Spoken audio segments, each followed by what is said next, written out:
لله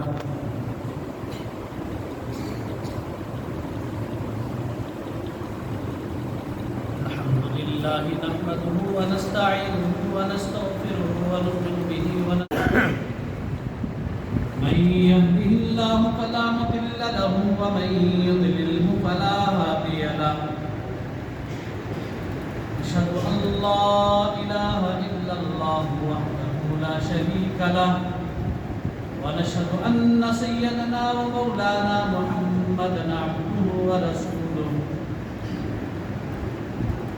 أما بعد فأعوذ بالله من الشيطان الرجيم بسم الله الرحمن الرحيم ألف لام ميم ذلك الكتاب لا ريب فيه هدى للمتقين وقال تبارك وتعالى في موضع آخر إنا نحن نزلنا الذكر وإنا له لحافظون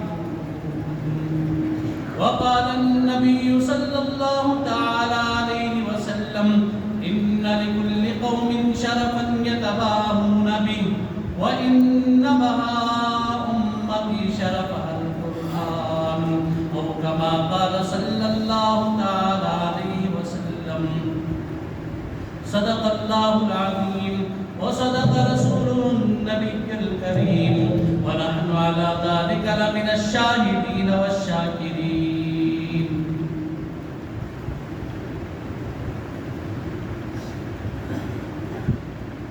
محترم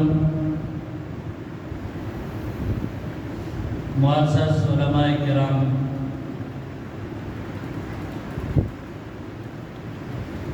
عزیز نوجوان دوستوں، بزرگوں،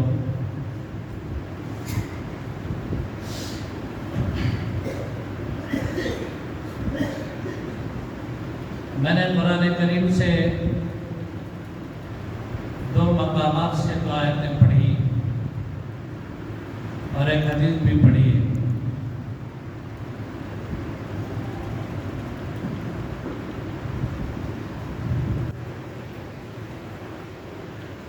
دراصل آپ علماء کرام کی توجہات اور دعائیں ساتھ رہی تو یقیناً اللہ مجھ ناچیز کی زبان سے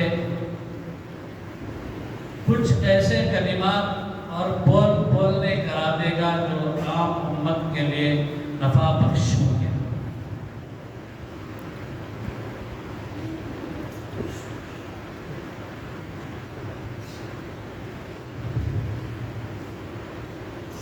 خصوصاً اس شہر کے علماء کرام اور انتظامیہ کا کتاب ہدایت ہے اور ایک کتاب انقلاب ہے۔ اس کتاب کو کتنے نام دوں، اس کتاب کو کیا کیا القاب سے نوازوں، اس کتاب کو کیا کیا کہوں، یہ نہ میری سمجھ میں آتا ہے اور نہ ہی قرآن کی تفسیر لکھنے والوں نے آج تک کسی نے کہا کہ میں نے قرآن کی تفسیر کی تکمیل کر۔ سب یہی کہتے ہیں کہ یہ وہ کتاب ہدایت ہے، اس کے کنارے تک آج تک کسی کی رسائی نہیں ہو سکی۔ بہرحال یہ جو کتاب ہے اس کو کتاب انقلاب کہتے ہیں۔ اس کی شان بڑی نرالی، اس کی عظمت بڑی نرالی، اس کی وسعتیں بڑی نرالی، اور اللہ نے اس کے اندر جو تاثیر اور طاقت رکھی ہے یہ بھی بڑی شاندار اور بڑی نرالی ہے۔